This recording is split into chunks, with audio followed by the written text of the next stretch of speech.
are you a star? Are you a big, bright, shining star? Because I'm whipping up my hog, and I know I am. No, I can't say I am. Yeah. Damn. Well, you're gonna have to get that energy up before we shoot. All right. No, I know. No, mine's unfortunately detachable. So. As was Mark Wahlberg's in this movie. I know. Here's the thing is that I've watched part of this movie. I had never seen the whole thing. Watching this movie and realizing that the entire thing was just one big punchline to show us a massive prosthetic cock was crazy. Worth the payoff. And it was a phenomenal movie. If it took us 3 hours to get to the punchline of that joke, then I don't care. Fine. Like then it was worth every second of it. I also feel like, so we're talking about 1997's Boogie Nights, directed by Paul Thomas Anderson, furthering the intersection between last month's theme, which was ensemble casts, which has just bled into this month where we're doing period pieces, and this is about the 70s and then turn into the 80s, but I would say it's primarily a 70s era For period sure. piece, but definitely, we get about how the 80s and the downfall and all of that. So, a touch of both. But I just don't know. I don't think they realized how this movie was going to age, in the sense that it's Marky Mark and the Funky Bunch. Well, sans the Funky Bunch, actually. Yeah. Just Marky Mark. And from what we know today, Mark Wahlberg, one of the smallest penis-seeming individuals of all time, they put this man on screen and everyone is like, oh my god, I get the sense that this boy has a hog. Yeah. What do you mean? That's Mark Wahlberg. There's no way it's more than 3. That man has small dick energy. There's a big cock around here. You can smell it on him. But my sixth sense. I understand that, he's kind of a skinny teen, but where are we getting this information from, though? Notoriously small cock Mark Wahlberg, or are you just saying he has tiny dick energy? His tiny dick energy. There's okay. no way a man that insecure has a big dick like that. No, absolutely. It's not more than 3 inches. I just, for a second there, I thought you were like, did he have nudes leaked? I feel like I would have seen. No, I don't know anything about the actual size of Mark Wahlberg's penis, but his energy is not reading hog. The way that you said it made it sound like the way that everyone knows that Willem Dafoe here. Follow the link in the description to Mark Wahlberg's what's that website where every celebrity's nudes is on there? I don't know, celebritynews.com or something. I don't know. It's got like a secret name, but anyways, I guess content warning. If you don't know anything about Boogie Nights, I didn't, because I famously thought that this was.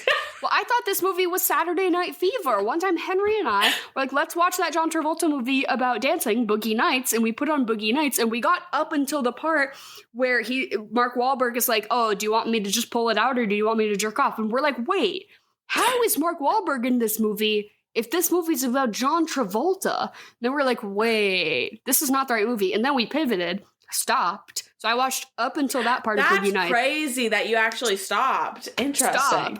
Put on Saturday Night Fever. And it was one of the worst. I fucking hated that shit. I was about to say, you were better off just watching this whole movie. And now, I wish I had a time machine and I could go back and tell myself, girl, just finish Boogie Nights. Because I don't want to throw around the M word. PTA in his bag. But it is like low-key a masterpiece. I'm like, really, I don't want to sound like a film bro. No, that's how I feel about this, though. I feel like right now, I've watched not a whole lot of Paul Thomas Anderson, but now I get it. And now I'm locked in. I've broke out of the Matrix, and I'm here. I felt pretty mixed about him up until now, because There Will Be Blood, and Ben has solid used the M word on that. Masterpiece, like one of, inarguably one of the best movies ever made. That's one of those movies that I watched while I drank like a half a bottle of wine, though. Half a bag of wine. So I don't remember a whole lot of it. Slap in the bag to There Will Be Blood. That sounds like you were in a bad state. No, it was, so it was me and friend of the pod, Matt Bacon, on, and our other friend Kesty, friend of the pod, who's also been on. We were roommates. My roommates. And they were roommates. We all decided to, I think we were like 21 years old, and we all decided we're going to show each other our favorite movies. And Matt picked There Will Be Blood. Yeah, because he's a man of taste. Yes, of course. But again, 3-hour movie, and we were 20 years old, so we said we will be drinking. Right. Yeah, we had a big charcuterie spread and a bag of Franzia and just went to town. I think I blacked out that night. But so There Will Be Blood is like up there on the pedestal. But then, since then, I didn't really care for Phantom Thread or Licorice Pizza, which I both saw in theaters when they came out for the Oscar quest that I do to see all the nominated films. Course. And I didn't really care for either of them. So maybe I just don't like newer Paul Thomas Anderson stuff, because this was fucking gas. We're back on top now, baby. I get it. And I'm like, I gotta go back and watch his other early shit now too. Like Magnolias. I've never seen that one. Inherent and the one Vice. with Joaquin Phoenix that's like about Scientology. Definitely, I haven't seen Punch that one. Drunk Gotta get on Love. that. Oh yeah, Adam that one's Sandler. the master. Adam Sandler doing something kind of serious, but also kind of goofy. I'm always kind of down for that. So I gotta get more into my PTA bag. But I basically haven't seen a lot of these. I've only seen There Will Be Blood. Besides and Boogie Nights. Boogie Nights, yeah. He has a movie coming out this year, I believe, starring Benicio del Toro. Oh, ooh. Nice. And I don't know anything about it other than that. Benicio del Toro is also starring in Wes Anderson's The Phoenician Scheme, and everyone's joking that Benicio del Toro is having 2 Anderson moments. Oh, that is good. No, I haven't even watched the trailer for that yet. I have to. I heard some rumors about AI use, but I haven't seen any credible. Please. I haven't seen any credible source material. That would be so heartbreaking. But I was reading some tweets that some people were saying some shit that wasn't backed by anything, but they were saying it. So I don't know. We'll have to see.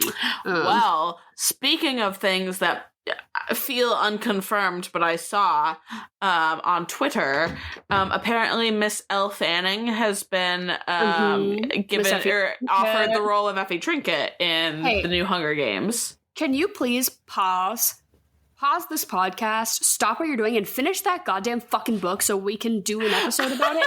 Please? I'm running through it now. I've gotten to like past the reaping, and I'm like in it now. So that's like page 2. 14. Listen, I've been busy. Okay. Well, I really want to do an episode about Sunrise on the Reaping, because not only did I rip through it and I loved it, but I've also been deep in the fan cast. Apparently Ray Fiennes is going to be President Snow. I hope so. Age-wise, that doesn't really make any sense, but I don't fucking care. Jesse Plemons is maybe on deck to be a little bit of Plutarch Heavensby. That feels so good to me. I'm gonna pump the brakes here, and if you would like us to do an episode about that, continue to message us, because we've already gotten a few people who be like, hey, have you guys, because we are Hunger Games bitches Girls, on this podcast. We were in the ripe age to be in middle school when that shit was coming out. Oh, yeah. Goddamn, can I tell you that it was electric?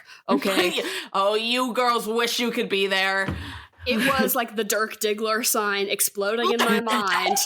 Okay, when I was reading threesome fan fiction about the Hunger Games, right? Not even. It never even got that far, because nobody ever even wanted her to have sex with Gale, okay? No. It wasn't even, he was like in the cuck chair. He was Little Bill.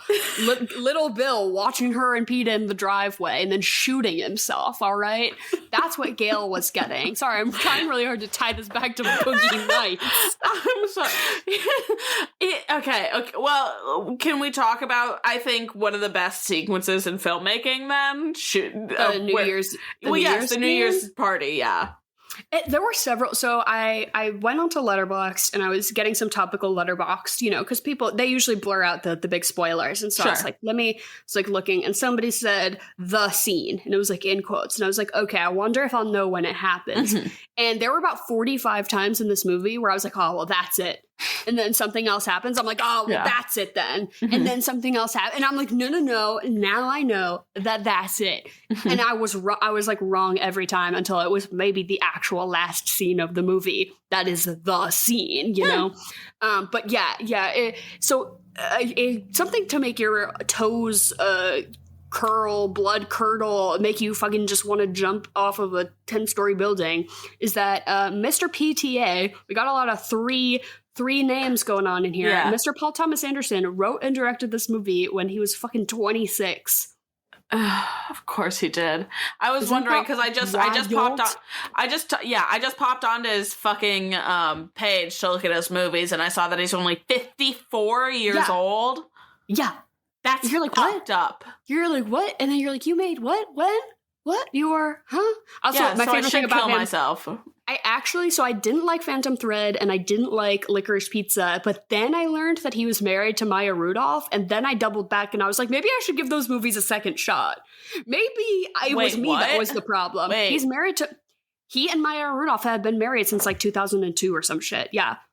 Long-standing Hollywood couple, Paul Thomas Anderson and Maya Rudolph.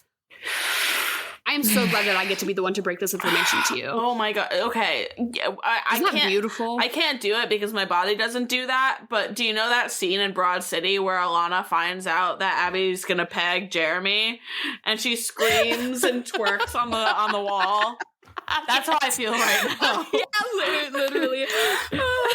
And not to detract from this beautiful moment we're having right now, but oh my fucking god. But you, me, and friend of the pod, Matt Bacon, are going to try our darndest to replicate the Broad City episode where they walk from tip to tip of Manhattan. I don't know. We're trying our best to orchestrate. Paul Thomas Anderson at 26 is going and directing Boogie Nights. I'm walking from the tippity top to the tippity bottom of Manhattan. I'm trying to scrape enough cash together to afford an Airbnb at either end of Manhattan so that we can that we can go on foot from one of them to the other. Yeah. But yeah, it was wild. So I guess he and his friends, to give you, I did a little research in high school, based off of, they really loved the movie This Is Spinal Tap, and they wanted to make a mockumentary style movie about a porn star. So they took they took this actual porn star. There was a real documentary about this porn star in his life, and so then they like made a mockumentary version of that where then they just called him Dirk Diggler, and it was all about like a rise to fame in the art house porn industry and then a turn to crime and drugs. And I guess a lot of his high school like filmmaker buddies were like pretty peeved that they weren't involved like later than involved in the, because they were like, dude, we made Dirk Diggler together. But also, how many of them were like still in the film industry? Like, right. I can't speak on that too much. Especially, I can't be mad considering the outcome. Right. Yeah. I'm like, you should be happy that anything you're even attached to this at all. What was it called? Exhausted. I thought that was crazy that the real documentary was called Exhausted, and it was about a porn star named John Holmes. And I'm like interested now to look into that. But they made it. It's called the Dirk Diggler story. And then, you know, that was its own thing for a while. And then he did his first movie that the name of I don't know. But then for his second film, this is the second like big movie he ever made. And when he like pitched it, obviously it was like really tough to get, because it's a fucking batshit crazy idea. Yeah, and it's wild that any of that, like A-list fucking actors, which maybe were they A-list at the time? I mean, Burt Reynolds fucking was. Yeah. But S-tier fucking actors signing on to this project. I bet this was a launching pad for a lot of people, honestly. It was for Marky Mark. I know Mark Wahlberg has, since his turn to being a small penis energy individual, he's like, I hope God will forgive me for the movie Boogie Nights. Like, when I get to the gates of heaven, I'm gonna repent for Boogie Nights, Jesus basically. Christ. And Julianne Moore was like, you should be thanking God for Boogie Nights, because that's what made your fucking acting career. Because exactly, before this he had like only really small roles, and he notably was a Calvin Klein model, and then he also launched his one-hit wonder hip-hop group Marky Mark and the Funky Bunch, so he was sort of more of like a teen heartthrob kind of sex symbol, Tiger Beat type shit. But he was good in this. This is the only time Mark Wahlberg has ever been good at acting. Yeah, which I have to thing. just credit to Paul Thomas Anderson because he's never done it again. I've never seen him act good again since. I hate to admit it, but yes, he was solid. And he was fucking funny. And he was like, this whole cast, and again, I think it's just Paul Thomas Anderson, but it was just so in the pocket. Yeah. Yeah. What was in the air in 1997? Because also, Big Dick Energy, Paul Thomas Anderson said to the studios, I'm going to make this movie. It's going to be rated NC-17, so I can show and say anything I want, and it will be 3 hours long, which is wild demands to have as a 26-year-old in Hollywood. Yeah. And they said, okay, we'll bargain. You can pick one. And so he picked the 3 hours, and he agreed to get it down to R, which is pretty wild that it even is still rated R, because we literally I mean, maybe because the cock was prosthetic, but we definitely see fucking. Like, it's a movie about porn. Yeah. Yeah. But so it was managed to be within the realm of an R rating. And actually, it ended up, the final cut of the movie did end up being under 3 hours. So they got what they wanted in the end anyways. But they were fully ready to let this man make a 3 full hour. And I would have watched it. I would have easily watched it. No, the pacing in this is beautiful. When it ended, I was like, let's run it back. Let's do it again. Exactly. Oh my God, yes. I don't have that reaction to a lot of movies, but this is absolutely one that's like, okay, throw it on. Yeah, I was mad that my rental, my 24-hour rental, because I couldn't find this for streaming anywhere. Right. I was mad about it. My rental, I watched it and then my rental ran out. And then today, while I was just doing the dishes, I was like, I want to put Boogie Nights back on before we do the pod later. And I was like, damn. I was like, if I didn't have to rent it for another $3.99, if it was just on Netflix or something, I would have put it back on, for real. Absolutely. Yeah. Yeah. No, this is a movie I had watched. So you said that you got maybe 10 minutes into it and then put on fucking Saturday it's like Night Fever. That one big opening sequence, which is just a brilliant, beautiful filmmaking. I don't know why that didn't grab me enough to hook me and keep me. I don't know why I pivoted to John Travolta. I was so intensely set on watching a movie about fucking disco. Yeah. No, I had gotten all the way up to when Mark Wahlberg gets beat up. Oh my God. Then you're most of the way through it then at that point. It was one of those things that was just I remember we were so fucking tired, just couldn't keep our eyes open sort of thing. Yeah, no, and I've wanted to go back and watch it so bad ever since, but it was one of those ones I was like, well, it's fucking 2.5 hours, so I never did. This is going on, I would love to, I've started collecting DVDs. This is one that I need to get. No, I am, the minute I finished it, I was like, this has got to go into the rotation. Not as soon as it starts exiting my brain a little bit, I'm gonna let's put it back on and rewatch it, keep it in the 1 to 3 year rotation rewatch. Yeah. I told Henry, I was like, Henry, if you are ever interested in doubling back on our failed Boogie Nights night, I would do it again in a heartbeat. And instead of pivoting to Saturday Night Fever, we can watch Saturday Night Beaver. Okay. So did Hank not watch this with you? No. What a shame, because I think he'd love it. Oh yeah, it's action packed, hilarious, well written, well shot. It's a boy movie. To me and for me, it's a boy movie, and I love a boy movie on occasion, depending on the boy movie. Perfect. It's perfect. But I'm sorry, I want to be doing karate too. I want to take my shirt off and do kung fu. Yeah, and be a star. And whip out my hog and fuck Julianne Moore. Yep. And fucking doing tricks into the pool with my best buds. And like most porn, this will be a beautiful story about a family. Okay? Because I was really impressed that that's where it ended. And it has a happy ending as well. Yes! It's so good! It's a beautiful story about a family. That's crazy. And it's a movie about porn in the 70s. Not even there's one scene where they do disco and they dance, and I think they earn that. Yeah. I'm like, you can call your movie Boogie Nights for that one dance sequence. Absolutely. I'm not mad at it. But they don't even play the song Boogie Nights at all ever in the movie, which is also fucking hilarious. The soundtrack slaps. I mean, my God, so fucking good. any 70s period piece is gonna have its pick of the litter of great songs to pull from. But I mean, into the 80s as well. But oh my god, okay, wait. So I was about to get into some plot. Whereas if you haven't seen Boogie Nights, I highly recommend. But if you haven't seen it, that's understandable. But I'm gonna spoil it. Not that we haven't been spoiling it for fucking 20 minutes now. But Eddie from Torrance, Eddie Adams, Marky Mark, and the Funky Bunch. He is working as a dishwasher in a nightclub owned by Luis Guzman, notable character actor Luis Guzman, and fucking Burt Reynolds, Jack Horner, comes into the back and he's like, I can smell the big dick on you, kid. Do you want to be in porn? I do porn. And he's like, yeah, sure. My parents are about to kick me out later tonight for the plot. So this is going to work out great. I am not supported and I'm not going anywhere in my life. This is great. All I have in life is my big daddy? And he's like, new daddy and new mommy, sign me up. Thank you. Oh my God. Then him, and then there's also sort of his female counterpart is this young girl named Roller Girl.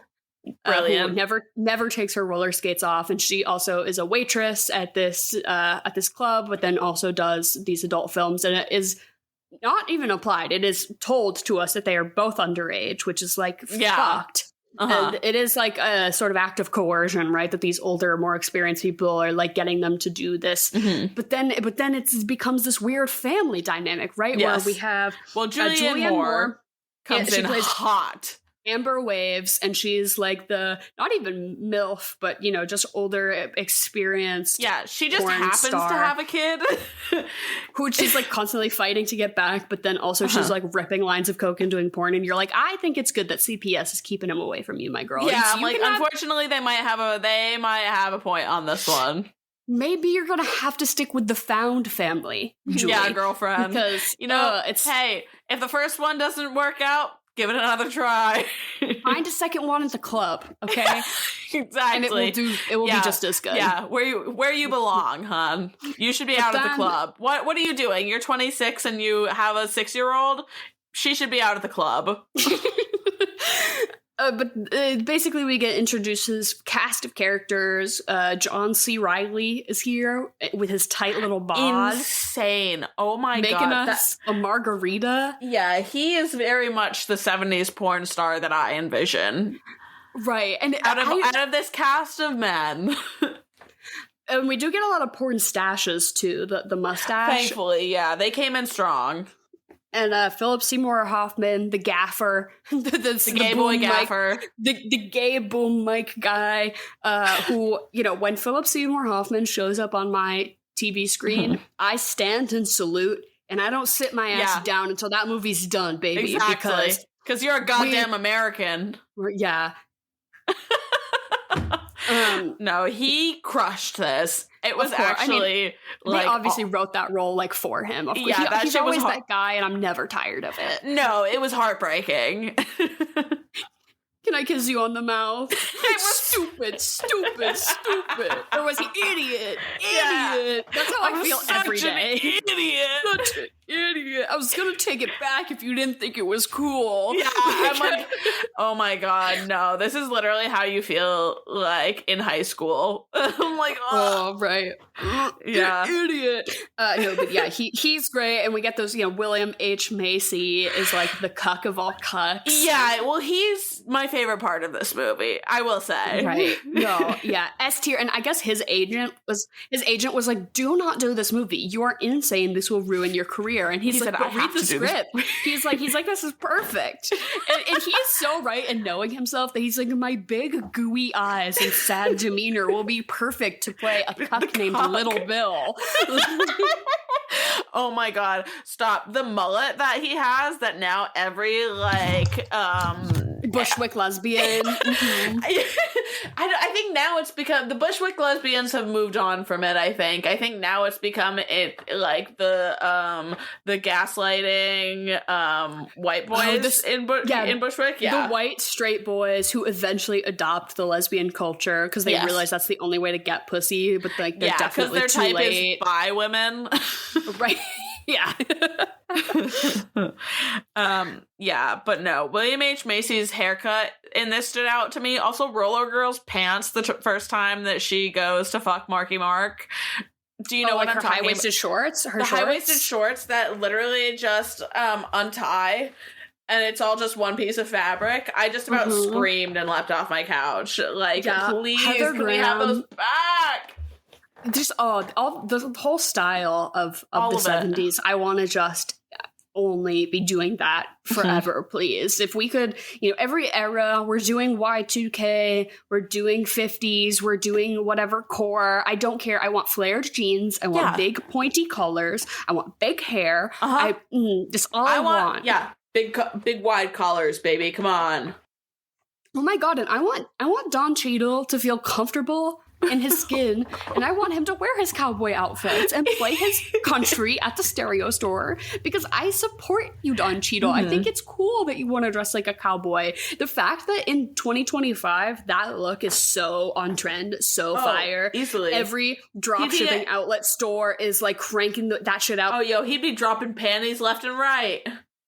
Every Chapel Roan concert is selling that shit out. Oh, yeah, and Don Cheadle was being pushed to the wayside in the 70s. It's the way that his little swim shorts went with it, too, and how it matched.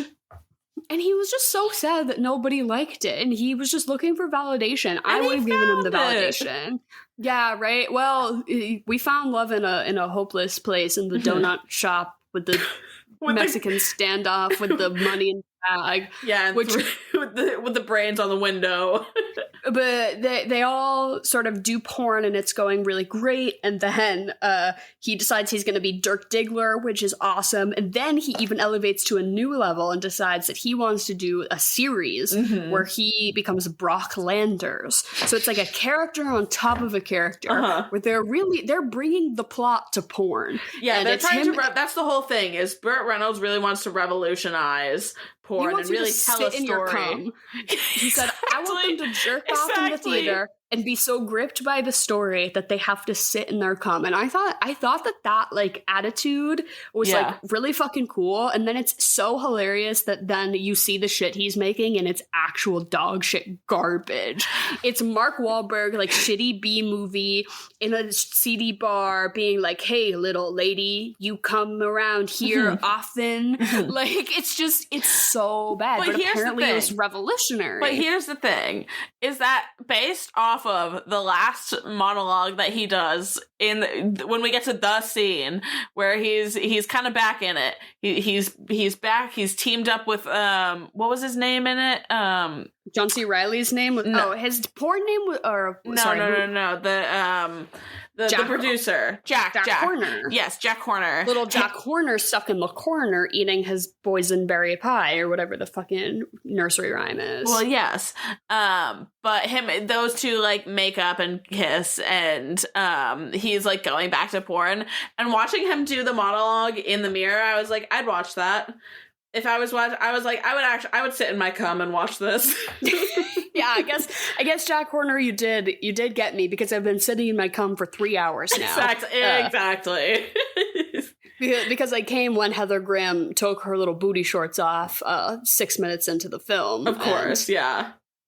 But they're doing porn. Everything is going great. It's the 70s. We love cocaine. We're huge on cocaine. We're ripping lines, and we're making great sex tapes. We're revolutionizing the biz. We've got Brock Landers going, real high success. But of course, with every high, there must be the low in return. And so we got sort of the turn from the 70s to the 80s, and that sort of marks the beginning of the end. Right on New Year's Eve. For our characters, and like what you described as like probably one of just the most like intense, gripping, brilliantly shot, just a phenomenal use of sound design, like just textbook perfect. If I were to teach a seminar, which I never will, and I had to show the class one scene about like how to do filmmaking, it like might be that, because wow. Because it starts off with, you think Philip Seymour Hoffman is about to drunk drive and kill himself, exactly, right? Because he comes on to Marky Mark, and he he's like sort of outs himself as like, I'm in love with you, and now I feel so pathetic, and I can never have you, and it's the immediate rejection then turns like to very, just like he's very like self-deprecating, and Mark Wahlberg is very like freaked out about it, and Mark Wahlberg's like, also high on coke for the first time, and Philip Seymour Hoffman is slammed. Right, and but like he rejects him in a way that is far more polite than I think any man probably actually would be. He's like, no, I love you, man. We're just buddies. Like, but no, like it's not like that. Like you scared me. You freaked me out when you just tried to kiss me there. But like it's okay. We're like he was very nice about it. I will say. Like in most scenarios, the guy like decks Philip Seymour Hoffman in the fucking face and never speaks to him again. So I was pleasantly surprised by the lack of homophobia in that scene. And the lack of burying your gays, because Philip Seymour Hoffman does not drunk drive. Because I immediately was like, oh my God, because the whole thing is he wants to show him his brand new car. And it was the exact same car that Mark Wahlberg has, and he's like, oh, I hope you think it's cool. I want you to think my car is cool. And he's like, oh, I'm so drunk. I'm like, he's about to drive off a fucking cliff or some shit. Like, oh my God. But no, hard pivot. William H. Macy has been cucked this entire film. Little Bill is this character. We get first introduced that he is like one of the cameramen, I think, right? Or the lighting guy. I think he's like the main camera, right. So he's one of the producers, and his wife is obviously a porn star because that's Nina fucking Hartley. I don't know how deep into 70s porn. I mean, not 70s, but early 2000s. When you go to the vintage category on any porn website, that's her, baby. Really? I can't believe you don't know who this woman is. I don't. She's fucking iconic. But she's what do you mean? Wait. Say more. Well, she just is. She's a porn star who just has been so unapologetically a porn star forever. Like before that was acceptable or cool or whatever. She just has always like been a very public figure. She said, girl, that's me. She's like been a MILF since she was 20 or whatever. She always was playing, the MILF character. Interesting. That's so cunt. Well, that's why she's like her. She's fully, tits out getting railed in the driveway. That's and like, so who funny. else are you going to get to do that? And I think a lot of the actresses in this movie are actually porn stars. So they got a lot of adult actresses. I don't know how are we on the word porn, like as a society? Is that not woke to say? I feel like it's like how homelessness then became unhoused. I think we should we're be circling saying back that's pandering. Like I think porn is porn, right? Porn is porn. Let's not. It's the same thing as the unalive. Let's call it what it is. But is it? But if a porn star or if a content creator, if you will, wanted to explain to me why that's damaging in some way, I would definitely be down to hear it out. I just don't, verbiage where I don't want to trigger anyone. I don't want to get touchy with the verbiage, but this movie's about porn, so I'm gonna say the word porn, I guess. Yeah. But yeah, Nina sex Hartley, worker, whatever. Yeah, so Little Bill, the cuck of all cucks, it was totally implied to me from the minute we see her that she was an actress and he was the camera guy, and they got married under the strict assumption that she gets to do whatever the fuck she wants, and that now he's pissed about it. And he's the guy behind the camera, and he just comes home and she's getting railed, and she's like, hey, can you wait in the other room? And he's like, I hate my fucking wife. And he's the butt of the joke every single time. Until he's got some amazing lines. Like you just watch him get like stirred up the entire movie. But like I wrote down the one that my wife has an ass in her cock in the driveway. So pardon if my thoughts are not on the shoot tomorrow. Do you know about the lore that was a flub that they kept in because it fuck yeah, because it's so good. He fucked that up, but then it was like of course he would be flustered and would say something like that. Exactly. So it works. Yeah. Oh my God, that's so perfect. Okay, thank God. No, I didn't realize. That's a little IMDb fact for you. But the basic climax of the movie, if you will, is they're counting down to midnight, and it feels like every 3 minutes they're like, okay, it's starting 10. And then we fade away and we get something going on, and then they're like, okay, it's starting and I'm like, oh my God, they've been counting down to midnight for 10 fucking minutes now. Really? I felt like to me it felt, and especially with the William H. Macy part, it felt like very timed out. Well, because I was anxious. I was like, oh my God. It's like, then the anxiety is like continues and continues. I don't know. But you think Philip Seymour Hoffman's about to die. We pivot. We get Don Cheadle takes his wig off and actually finds the love of his life in the moment. And then William H. Macy is going to presumably find his wife so that they can have their little New Year's kiss, and she's getting railed in some side room. And he goes out to his car, he gets his little gun, he goes in, shoots them both, and then shoots himself in front of everyone. Crazy.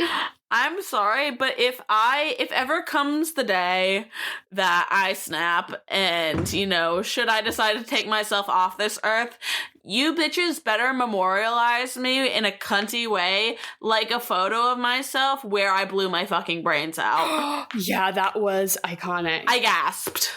Yeah, that was really, and the awful oil paintings that Don Cheadle's wife does that no one ever had the heart to tell her that they were bad, and they were so dog shit, and she keeps doing them, and she's like painting what's supposed to be Mark Wahlberg, and it's just like unrecognizably awful. Yeah, this movie's just a skin tone blob. Comedic gold, honestly. Chocolate? Vanilla? I just can't make up my mind. Well, it looks like I'm gonna have to, because Jen is here and she's gonna force me to make some hard decisions today. I can feel it in my bones. So Jen is here to do her interim podcast segment. She just says two things. We all say which one we like better. It's a game, sort of, in a way, a segment more so to speak. Jen, is there a theme this week for chocolate or vanilla? These are people who are in movies that are playing in movie theaters right now. Ooh, right. Okay. Actually, the movies that are in theaters right now are kind of ass. Actually, because really great. It is true. I try to go to the theater about once a week, and I really haven't been able to bring myself to go. I had a friend who was like, should we go see the Minecraft movie? And I was like, I don't think I can physically make myself do that. But yeah, I feel like I would need to know. I would need to go on like a packed theater on a Saturday night full of middle schoolers, because I want to see. I want to see, like, apparently pandemonium. People are comparing it to Rocky Horror Picture Show in that there are all these call and response moments that seem to be like, unless you know, like it seems bizarre, and just like, something pops up on screen and everyone stands up, salutes, and says, hello, Mr. Chicken, or fucking whatever. Like, I don't even know. But just all these kids have these deep, deep inside jokes about Minecraft that I just would really like to see how that's all panning out. Because the movie looks like actual dog shit, but I'm glad that the kids are having a hoot, Yeah, I had... At least we're all together in a shared space, like doing something, I don't know, maybe positive. Yeah, no, I had a friend of the pod, Matt, went opening night because it was his birthday. So we went with his twin sister. And he said that I think a lot of the theater experience was like the thing about it. Because my brother went and saw it and he walked out halfway through. He couldn't do it. Because just people were talking and yelling. No, not like that. The movie was that bad. Like, yeah. Oh, wow. That's hilarious. He said it was the phrase, when they used the phrase unalived in the movie, he said, I had to call it. I couldn't do it. Hey, and respect on that. That's wild. Yeah. That's wild that like lexicon is permeated into what is the highest grossing film Warner Brothers has ever made. I'm pretty fucking sure it just surpassed Barbie. It just surpassed Barbie and the box office. Fuck. It might be live action. It might be non-cartoon. Like, because I'm sure Despicable Me has made the most money for them. Maybe we'll see. I don't really know. But oh wait, that's Universal actually. I don't know what I'm saying. But I just saw a thing that said the Minecraft movie has surpassed Barbie already, which is crazy. That is nuts. That is nuts. Dang. But anyways, hit us with it, Jen. All right. First one. Oh, chocolate or vanilla? Chocolate. Vanilla. Chocolate. Minecraft. Jason Momoa or Jack Black? Oh, like both of these men irritate the fuck out of me, like, as of late. Both who were really in their bag and doing cool shit when they were doing it, and, like, have since just, like, overstayed their welcome in a way that is obnoxious. And I'm just like, you need to just take your W and then, like, lay low and stop trying to make this a thing. But I think I'm still going to pick Jack Black because School of Rock will always mean more to me than anything Jason Momoa has ever done. So, sorry. Well said. I think I'm actually going to have to go Jason Momoa on this one. I think the way that Jack Black broke up fucking Tenacious D is so fucked up. And especially because that man said nothing wrong, in my opinion. So yeah, whack. Except I will, not to do the thing I always do where pick one of the people and I character assassinate them, but I know Jason Momoa has been reported to have been a asshole to Amber Heard on the set of Aquaman, where he showed up in Jack Sparrow cosplay in the midst of their trial and showed up to say, like was such, also maybe was under the influence of something, like not being professional, you know, just in that sense, but just like really beating a woman while she was down. All right, I will switch my. Sorry. That is bad enough that I will switch my answer. Yeah, like Jack Black is annoying, but at least I don't think he's ever done anything like heinous, like despicable. That. Yeah. I'll go Jack Black also. Next one, Jason Statham or Bill Murray. Oh God, what movies are they in right now? Something Together? No, Bill Murray's in one called The Friend about a big dog, and Jason Statham is in some Jason Statham movie, like the Beekeeper's Time Traveler's Wife's Assassin. Yeah, what fucking whatever. I guess I'll pick Jason Statham because as far as I know, he's not rude to women, I guess, or at least we don't have that on the record. If I'm taking it from about Bill Murray, so I think. See, here's the thing: is that I think there wasn't too much to pit Jack Black and Jason Momoa up against, except for like personality. I do think that Bill Murray on an acting level does make me giggle and entertain me more than Jason Statham does. So I'll pick Bill for his career. What about Bob and Handsome Rob? It's a toss-up, but it's gotta be what about Bob? What about Handsome Rob? I was about to say Boston Rob. The way my brain immediately goes into survivor mode, I'm like, Boston Rob. No, wait, the way that my brain also went there, so... I will go with Jason Statham. Next one is Naomi Watts or Rachel Ziegler. Oh, I gotta stand up for my girl right now because she is just being put through it. Miss Rachel Ziegler, the studios are trying to tear her down. They're trying to solely blame her for the failure of this shitty live action remake that wasn't gonna make money no matter what happened. And the whole Mark Platt flying across the country to confront her about a tweet is just like, I think people are going to look back and be like, she was really that girl. But in this moment, I'm sure like her publicists are probably freaking the fuck out, worrying that she will never act again. And you think? I know her talent and her integrity will continue to get her the roles that she deserves, obviously. But just like, I hate the way that they're so punching down at her. It's so fucking, and they have the power in Hollywood. I'm sure if the right person said to her, you will never work again, that they could make that happen. And I just don't want to see that because I feel like we are only, you know, starting to see the beginnings of what may be an EGOT, you know? And she is such a good fucking actor. Having to work with dog shit at like literally one of the fact that she was a fucking IDF soldier is fucking insane to me, and she still has a career. Like, obviously we know why she didn't get the same treatment. Like, we're not stupid, like we don't have to say it. But yeah, Rachel Ziegler is so fucking talented. I absolutely agree with you. I'm going Rachel on this. Yeah, I'm gonna go Rachel too for the sweep. What is Naomi Watson right now? Oh, also the movie about the dog with Bill Murray. Next one is Lawrence Fishburne or Rami Malek. Oh, I love Lawrence Fishburne. I'll pick him. That's Morpheus. Yeah, I'll go Lawrence on this one. Rami Malek rubs me the wrong way. Yeah, ever since the Bohemian Rhapsody movie, I really cannot look at him and not have, like, I get, like, mental whiplash because I am already thinking in the editing cuts of that movie. I'm just like, I can't focus on any one thing for too long. Yeah, he just, he's so one note to me. He was at Night at the Museum, Twilight. Oh, I forget that. I forget. Not the tablet of Achman Robot on USA Network. I respect his earlier work, but like because I know what movie you're talking. The Amateur, right? Yeah. Is that what it's called? Yeah. That made me want to shoot myself. Did you watch it? No. You can assassinate me. No, even just sitting through the trailer and at my weekly theater visit.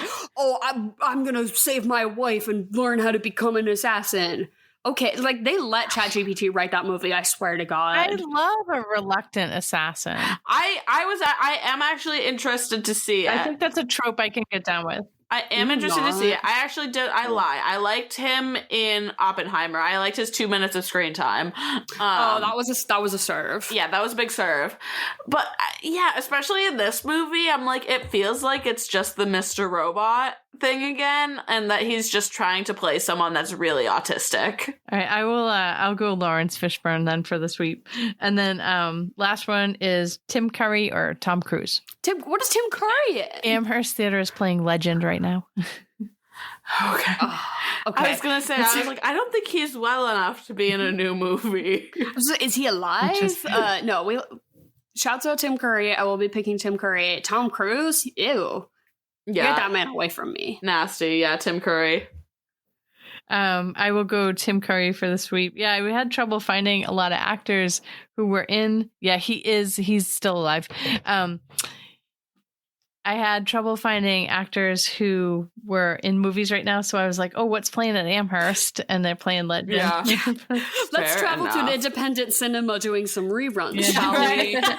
And that's it for movies that are out right now. Slay. Love you. Thank you, Jen. Sorry we often back you into a corner where you pose us two valuable options, and then we dog pile onto one so hard that then if you pick it, you look like a treasonous individual. Yeah. Sorry, we do that kind of a lot. That's also what it's like to be friends with me, though. So a little bit of a window into that. Jen, we love you. Thank you as always for being here, and we'll see you next week. All right, I love you guys. Have an awesome night. Bye. Then, we turn into the 80s, and then there's this whole conversation about digital, are we shooting on video instead of film now? Mm-hmm. And then sort of the questionable entanglement of this character, the Colonel, who ends up being a pedophile, and he goes to jail, but he's like a business associate of Jack Horner. So we get sort of that through line. And Julianne Moore is doing hella coke. She cannot keep her child. She cannot stop. She can't even go to visitation. Yeah, her and Roller Girl ripping lines, talking about let's take pottery classes, let's get our GEDs, let's go they're shopping. They're trying to heal themselves and their mommy issues while literally just snorting a pound of coke. Will you be my mom? I'm going to ask you if you can be my mom. And then you're going to say yes. Okay, will you be my mom? Yes, honey. Oh my God. So crazy. Like, the girls were down. Diva's down. Diva's majorly down, dude. And the way that Julianne Moore, not for a second, ever fiends, like her being a mother figure is like inappropriate in ever any way. She's like, Dirk is my little baby boy, my second son. I miss my two sons. She's literally my real saying son this I don't see as his dick is inside her. Yeah, like so questionable. Yeah. But then to Roller Girl as well, she's like, yeah, I'm your mom. Like we're doing a found family thing, aren't we? Like, yeah, I'm your mom. Jack is your dad. We're at the end of the movie, we're gonna go tell you to clean your room, and all will be well. Okay. 70s coke makes you a star. 80s coke puts you into debt because it turns out the coke was meth, because Mark Wahlberg starts fucking doing hard drugs. He makes some friends. He is really ripping lines. He's getting him into and John C. Reilly shit. Are really loving drugs. Right, and that is sort of making them the assholes. Which, can we talk about how good they do, like, the bros sizing each other up sexual tension when they first meet each other? Oh my god, talking about how much they bench. Amazing. You say it first. No, you say, well, we'll say it at the same time. Yeah. And I really thought that was leading up to, the first movie we make will be you two, because John C. Reilly is a gay porn star. But I guess gay porn was not, I'm thinking from a very modern lens of like, well, of course they would just... Of course, the dudes would also be fucking because it's for money, but it was like a very different thing. But I really thought that it was leading up to that it was going to be like Mark Wahlberg being like, "Oh, I didn't realize, so I was going to have to." Oh yeah, no, we do later. That did not happen. Yeah, we do later on get the scene where Mark Wahlberg gets jumped for trying to get his dick hard in some guy's truck, and they were like baiting him to beat up. Which I'm kind of like. That is actually less gay of him because he couldn't get hard. So exactly. Why are we hate criming him right now? Because he couldn't get the boner for you, my guy. If anything, that proves his straightness, right? Yeah, it felt like the other guy was getting hard watching him try to get hard. Like, come on. No, I mean, the call's coming from inside the house. Of course. If you're staging hate crimes to do on a Saturday night, you need to do some inward reflection, of course. Exactly. But yeah, that's part of the big crash out, right? So Dick Diggler, Dirk Diggler has a big blow up because of drugs. His dick is not getting hard, and he's like, oh my god, I need to be able to perform, but I'm also on meth right now. So he's like jacking off in the bathroom, and he finally gets it up, and he's like, okay, we gotta go. Like, we gotta go right now because this has to happen. And Jack Horner's still like, we're doing setup. Like, you gotta wait 20 minutes. And he freaks the fuck out. He has to crash out. He starts being so, like, he honestly was pretty respectful to everyone, all his coworkers, to everyone, until he started, getting methed out, and then he's trying to hit people, and he's being rude to Julianne Moore, and he's like, you're not my mom, which is, probably about the worst thing you could be saying to her at this moment. And they're like, you're done, you're fired, we don't need you. We actually have this new guy on standby who's gonna make porn where he points a gun down, and just the total opposite. Like, the opposite of Jack Horner has this beautiful vision where people will like stew in their spooge in the seats of the jerk-off theaters. And this guy is making just like the worst Bang Bros content you've ever seen. Just like terrifying. And then Don Cheadle witnesses a shootout at a donut shop. Fucking everyone crazy. Conveniently dies except for him. Everyone dies, and he gets to take the money because it was 1980, so videotape, surveillance didn't exist, so you just got to do crime, which was pretty cool. And he gets to open his video store at the end, which he then, I hate that. He honestly, although his ending is ultimately happy because, he gets out of the industry and he finds a wife and they have a kid. And it's really beautiful, but it makes me so sad that he felt like he had to play into the racial stereotypes of being a black stereo owner, that it had to be whatever he called it, like, because his name was fucking Buck Swoop. So cool, but it was like Buck's Stereo, and they're making a commercial where he's like in a sideways baseball hat doing like a hip hop thing. But I'm like, oh, play your country music, my guy. That's your real passion. Do you think that this was like just him actually being ahead of the trend? He's like, I'm kind of doing my own thing. I'm going to do this. Maybe he's ahead of it. I don't know. The whole film was like him trying out these different personas to try to like find who he really was. But to me, again, maybe, I don't know, more of a modern, like, putting a more modern like racial analysis lens on it, that he like felt like he had to play into this overdone stereotype in order to be commercially successful, right, in a certain business, because it starts off with him being the employee, and they're like, no one wants to hear country music, you're black, put on some soul. Like, that was the general comment. So I wonder, like, that was kind of the sad twinge of the note to me, where he like felt like he had to, please the public, but he gets his stereo shot, which we, hope all is well with Don Cheadle. We can only hope. No, they left on a good note. Him and his wife have a new baby boy. Yeah, it was swimming in the pool on set. I don't know if that, we should, as soon as he becomes cognizant, maybe take him away from that. But hey, he still has no brain for now, so But then we once again rev up to the drug-filled madness. John C. Reilly and Dirk Diggler try to do a music career where they try to get a record deal. Yeah, and they sing a song, The Touch, which was actually from the 1986 animated Transformers movie. Hilarious. Oh, that's amazing. Paul Thomas Anderson thought it would be so funny or like perfect to take that song and make that be the song that Dirk Diggler tried. I think here's the thing. We'll rock you. I think that you need this movie couldn't have been made by someone who was over 30. This had to be made by a 26-year-old boy. Because it's just like who else would find that nugget? It's just this awful side plot of them trying to make it in music because they're not doing porn. John C. Reilly then pivots and becomes a magician, which is also hilarious. But then in their fuel to try to get money for drugs, they also link up with this, what do they call him? He's like a go-go boy, basically. He's like a dancer at a club, but he's got the porn stash. We're finally getting into real porn stash territory. And if you want to talk about real porn stash, it comes from skinny Alfred Molina. Thick Daddy Doc Ock, Alfred Molina, pre-thickness.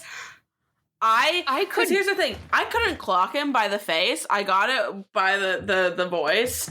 Oh my fucking God. My jaw dropped. That was the last scene. Person I thought. Like, it was jump scare on jump scare. When you start on this movie, holy shit.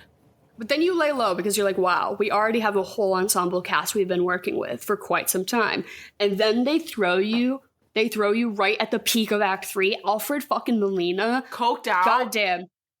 No, I'm pretty sure he was also smoking meth. Yeah. Smoking meth. There's a Chinese boy throwing firecrackers, so you get an intense boom roughly every 32 seconds. Yeah. Just the most wild setup, and then they go and they sell him fake cocaine, and one of his goons is like checking the cocaine, and they're all really nervous, and then he gets them the money, and then instead of just like taking it and going in the drug fueled needing more, not John C. Reilly and Mark Wahlberg, but the third new guy they've linked up with decides that he needs to like up the ante, and he pulls a gun, and it becomes this whole violent shootout, but just to Jesse's girl, because it starts off to Jesse's girl, but then we hit 99 Loop Balloons, which again is just so beyond fucking genius. And Alfred Molina thinks he invented the mixtape. He's like, I put all my favorite songs together on one tape. It's the best way to listen to music. so fucking good. Yeah, that scene too. I think I would. There's this great moment where Mark Wahlberg just sort of stares blankly into space. Yeah, for the majority of a minute. We really get to sit with Mark Wahlberg, and I'm like, wow. I think that is the best you've ever acted. My guy. Honestly, yes. Because I was sitting there, I was like, what's about to happen? And he doesn't do. I mean, you really just go somewhere with him. It's fucking awesome. He's sitting in his failure. He's really like, yes. How did I get here? And this is where we're at, huh? And he then they run away. They get shot at by Alfred Molina. The fucking shotgun, nonetheless. Yeah, just Alfred Molina fucking unloads 2 barrels into this guy's chest, Kill Bill style, when she goes to find Buck. Do you know what I'm talking about? God. When she runs through the door and then gets blasted with the rock salt.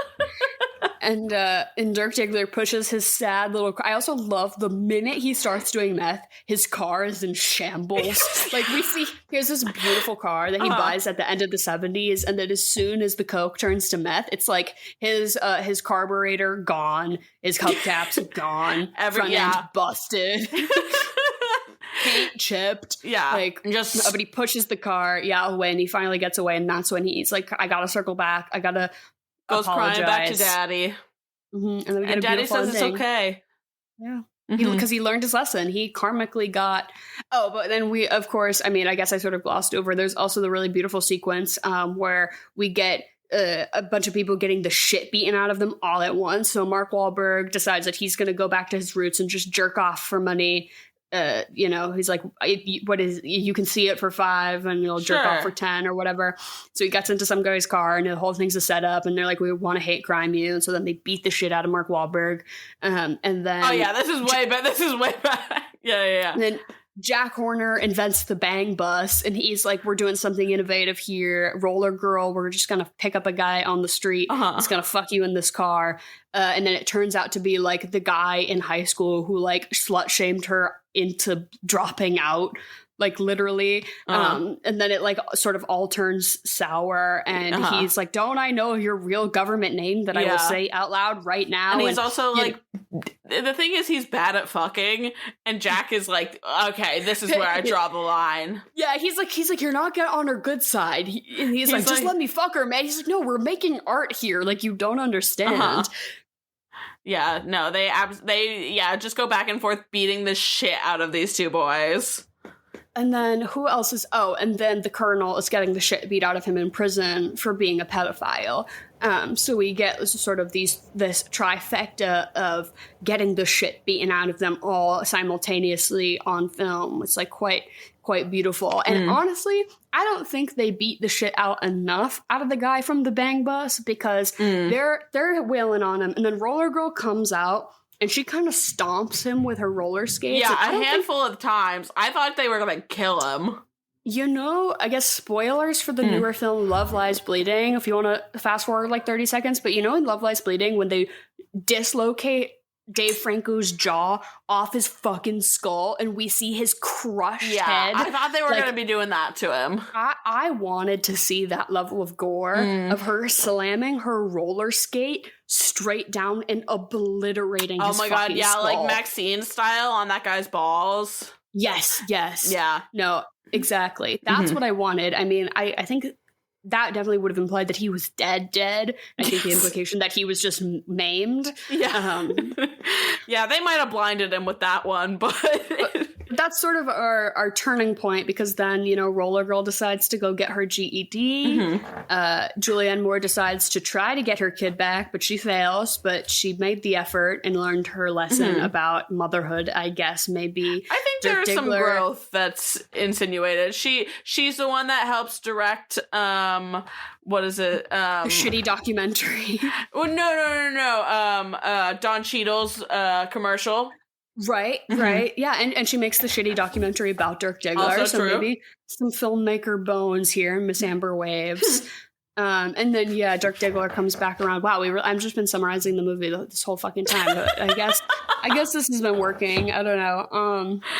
But I mean, it really, okay, so this is period piece month.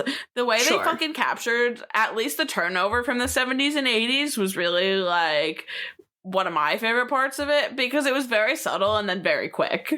And not that I was there. Hair is crimped. It was like we had swoopy bangs and now it's crimped. And it was like, well, yes, now it's 1980. Like we're doing the 80s now. And the music too, the subtle shift from like 70s disco to like 80s pop. But it was dog shit. The dog shit 80s pop. Still felt very cohesive though as a unit. I feel like that's a tough thing to achieve is a period piece that is dealing with both. Transitional. With, like, you know, two. Yeah, no, absolutely. And I mean, it like, if the bachelor pad, if I could go into this movie, I would hop right in, jump through the screen. I want to be on the carpeted bathroom floor. I don't mind. The scene where Mark Wahlberg finally gets his paycheck from being Dirk Diggler and his bachelor pad. He like decks himself out and John C. Reilly and Philip Seymour Hoffman all like go clothes shopping and they all buy the same shirt. I love it. So cute. I was obsessed with that. And he gets the shoes and somebody goes, "Are those Lizard?" And he goes, "No, they're Italian." Dead. And then we get the scene where they're all dancing in the club because it's the 70s. This shit is great, right? It's like hell yeah, we're all doing a choreographed dance. Nothing could ever be wrong. We don't have a choreography for any sort of dance that isn't like line dancing. Right? Anymore, I fucking wish. That's exactly what I was thinking. Because I mean, I don't know. Disco. Let's open a club. Studio 60. What is it? Studio 64. Studio 64. Let's open up one of those 64? and we can all learn. Studio 74. 74. Studio 74? 74? 64? 64. 64. 64, right? Because now I'm thinking of the B-52 song, and specifically the lip sync between Katya and Alaska in All Stars 2. And I just know Katya is pretending to snort coke the whole time, but I think 54? 54. We were neither both of us. Studio 54, yeah. Sorry, I was born in 1998, my guy. You can't get me there. But not that I am awful at moving my body in any way, especially not to beats and rhythms. But maybe I'd be better about it if it looked that fucking cool. I have no desire to do a box step or a square dance or a line dance. But if we were discoing, yeah, I could maybe be hitting the ones and the twos, you know? Yeah, no, absolutely agree with you there. No, well, we don't have... Wear a chunky little heel. Here's the thing. A chunky little heel and a cunty little vest. The coke's not good enough for us to have this now. And also, I don't think music is not good enough. We couldn't possibly. We don't deserve a 70s renaissance is the thing, Dara, and that's why we haven't had one yet. No, the coke now is just that laced shit that made Lil Cinderella OD at the party, okay? When he's like, 2 chicks have OD'd on me in 2 days, and they're like, well, check your stash, man. That's all cocaine now. Yeah, that's literally, yes, exactly. Not that I would fucking know, but drugs are scary. Please, if you're at a party and make sure you or your friends are testing your drugs, carry a Narcan on you. You can get Narcan for free at most fire departments, and they hand it out for free at a lot of police stations too. But if you're at an event that's giving away free Narcan, do the little it takes like 2 minutes. The firefighter will do the little training where they just show you how to use it. It's super easy. Keep it in your car. Keep one on you. It's not in your purse.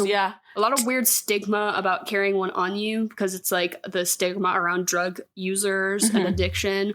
But it's like, why wouldn't you want a tool on you to literally save someone's life if you had the opportunity to do so? Wild. Exactly. So, you're willing to carry around a Tide stick like that. You should be able to carry around your Narcan.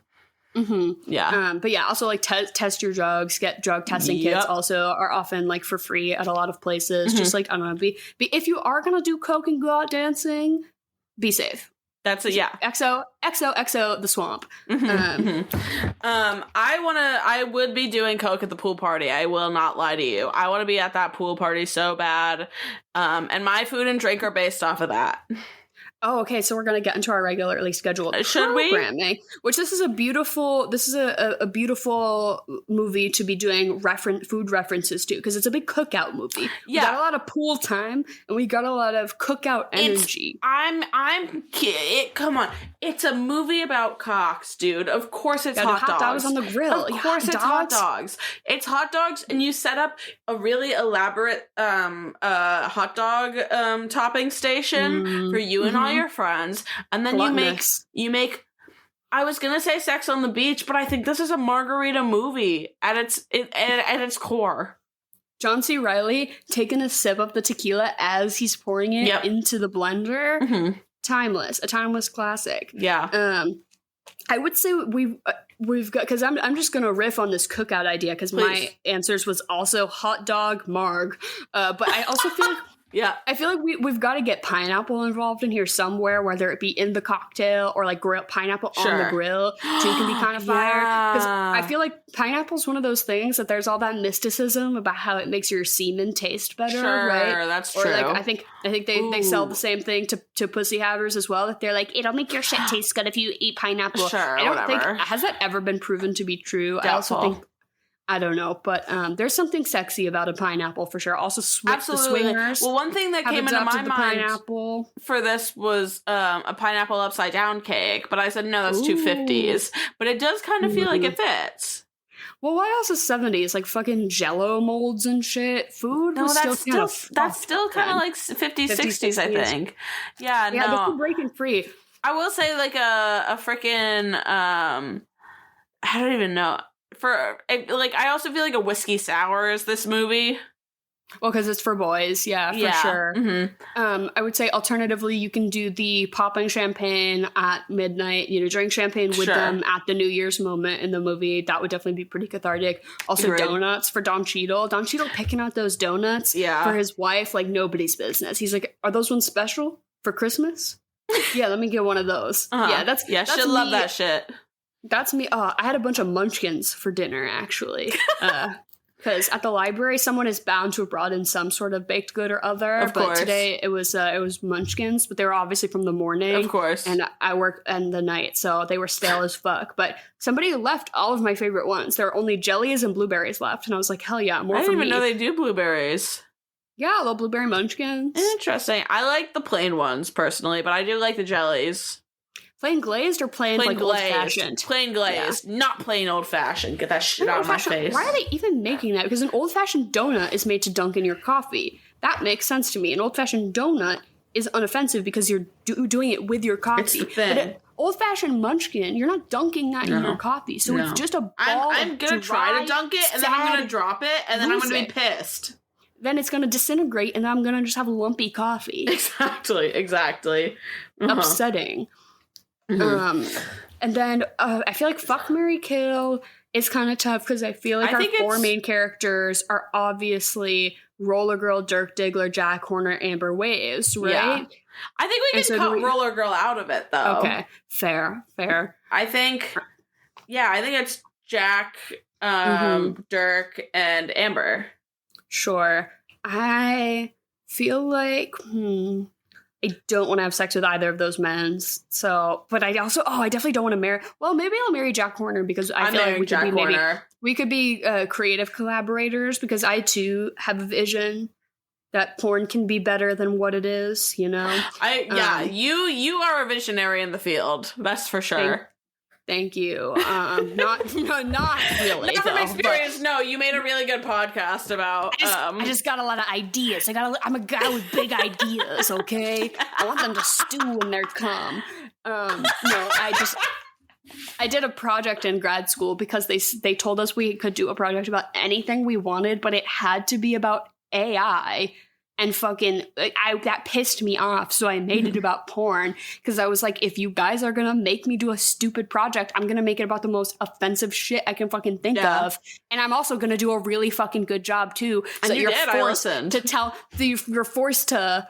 It wasn't just about AI. It was about why it's a money making opportunity. Sure. If we imply ethics, God. But anyways, that's a big nut to crack. But I think I'm gonna marry Jack Horner. I guess I'll fuck Amber, and obviously I'm gonna kill Marky Mark. Yeah, easy. You're gonna marry Amber, you said?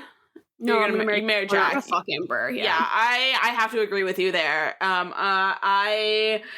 not someone that wants or would know what to do with all of that 13 inches of prosthetic cock.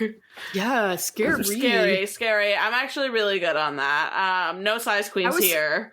I was surprised that they didn't do a scene where they were like, oh, is it all the way in? Oh my God, that's half. Like, I was surprised there wasn't a scene about like the physical pain associated with taking.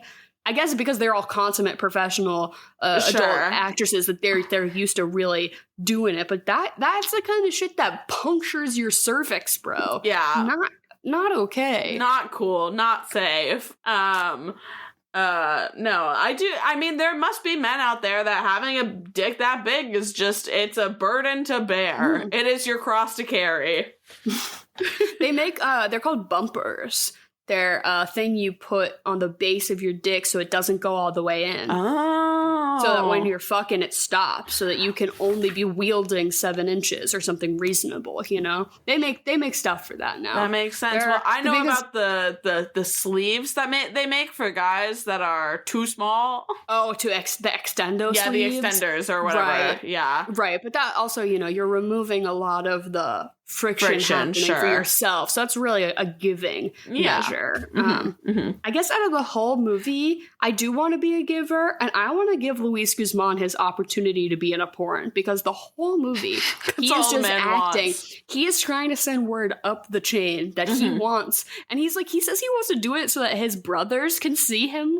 Like, it's so weird. He's like, he and his brothers who own the club that everyone is always at. And then at the end, they reveal that they get the big electric sign and that it's spelt wrong. So funny. It's supposed to be a G.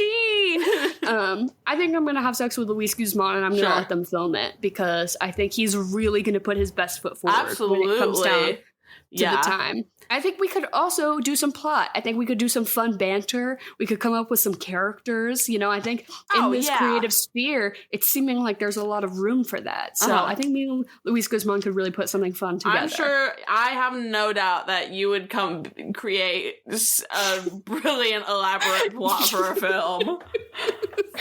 and then who am I going to marry out of the whole movie? Alfred Molina. I'm going to do meth. I'm going to become a meth head. I'm going to live in that mansion. He's going to be swinging his big gun. The Chinese boy is going to be throwing off firecrackers. And it's going to be great. I thought you were Don Cheadle all the way. Oh, Don. Yeah, he is a good second option, I would say. I think I'm going to go Don on this one. Oh, I'm actually gonna fuck the go-go boy with the beautiful mustache. The mustache. He was really pretty. He was really pretty. Yeah. And I feel like the only person you can really, like, you have to kill the pedophile. Yeah, you have to. Yeah, the governor or whatever you call him. The colonel, yeah. Yeah, exactly. It's built in. Maybe I'd help Little Bill kill himself because it was so iconic. Like, really, he really made it his moment there at the end. That's for sure. Yeah, I mean, hey, man, he was always behind the camera, but for that one moment, he was the star. That's beautiful. Yeah. And then, okay, we did food and drink. We did fuck, marry, kill. Oh, what movie are you gonna watch next? So I genuinely think that you and your girls should put on some vintage porn and kiki and giggle about it. Yeah, right. Or like, pull up the main page of Pornhub and feel so dystopian about what the average man is consuming, and then have a good talk about how we can move forward. No, put on some Nina Hartley, put on some classic, some Ron Jeremy. Pretty sure he's not a good guy, but some of the classics. I had two answers. I think you should obviously watch X because it was like a brain explosion, Dirk Diggler sign in the mind moment where he's looking at the mirror and saying, "I'm a star." And I'm like, oh my God, Pearl. Yeah, my Pearl. Yes. So that's Maxine. I will not accept the life I do not deserve. I'm a fucking star. I was like, wow. And then it turns out that this movie didn't originate that is from Goodfellas? Or is it Raging Bull? I think it might be probably Raging Bull. Well, this I feel like I just watched Goodfellas. This movie is an actual one-to-one to Goodfellas. It follows the exact same story Shut arc. up. Oh my God, no, you're right, it is.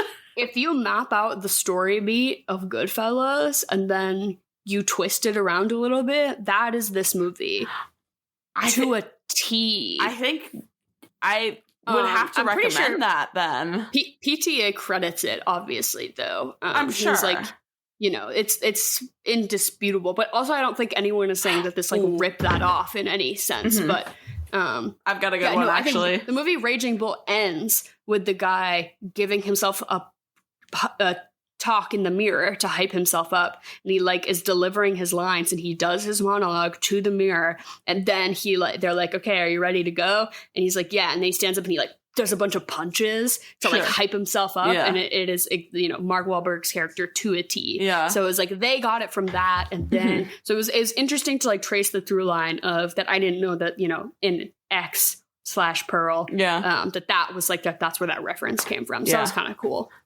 I like that. I'm gonna go ahead and I think you should watch Babylon after this. Yeah. Oh, I saw a Letterboxd review that was like, this is Babylon for porn. Yeah, basically. So it again, another 3-hour movie, but I think it is well worth it. I know, that's one I've still got to get around to. Maybe we throw that on the list for this month, because it is certainly period piece. Isn't it also the same period, though? No, it's the 1920s. It's the 1920s. It's like the golden age of film. Oh, I feel like I only just know that Margot Robbie's like, I guess that is kind of a flapper dress, like that crazy party. I guess I always just thought that was like the 60s. I thought that was like, the 60s, like the late 60s. No, I think it's like 1920 something. Oh, duh. I'm dumb as fucking rocks. Well, I clearly have not seen the film. But let us know what you think we should do for Period Piece Month. If you'd like to hear us talk about the Hunger Games, if you would like anything, really, let us know. You can put it in the suggestion box in the Q&A section of Spotify, if that's where you're listening, or you can drop us a line using any of the links below to our social medias. I know it seems we're a little stagnant, but I check the inboxes. Don't worry, I just don't feel like posting because I don't feel like involving myself. Yeah, feeding the Matrix. Yeah, right. But what are you going to give this movie out of 10? I'm going to give it like a 9. I think I'm actually going to give it a 10.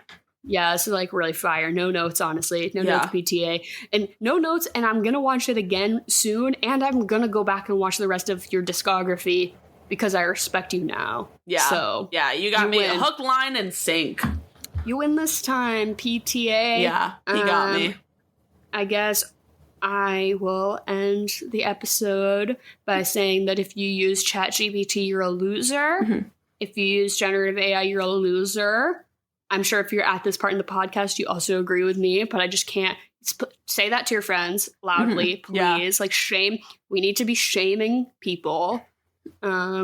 And sorry, if your friend makes their grocery list using ChatGPT, you should put them down. They should little bill themselves and kill themselves in the middle of the party. Mm-hmm. Okay. Mm-hmm. No, that's a little extreme, but maybe not. And things are really horrible, but thank you for letting us be the friends in your ears where we giggle and chat. It's really all we've got left. So have a lovely rest of your week. And we love you. Watch some good movies, I guess. There's not really much out in theaters, but find something. Girls, go watch this one. If you haven't seen it, go watch it. And I bet this is one that if you're chasing men, that they'll be into that. If you find, I feel like this one, is this a green flag movie if he likes this? I don't know. Maybe neutral. Yellow flag. You got to suss it out further. Yeah. It depends what his actual reasons for liking it are. Well, who's chasing men these days?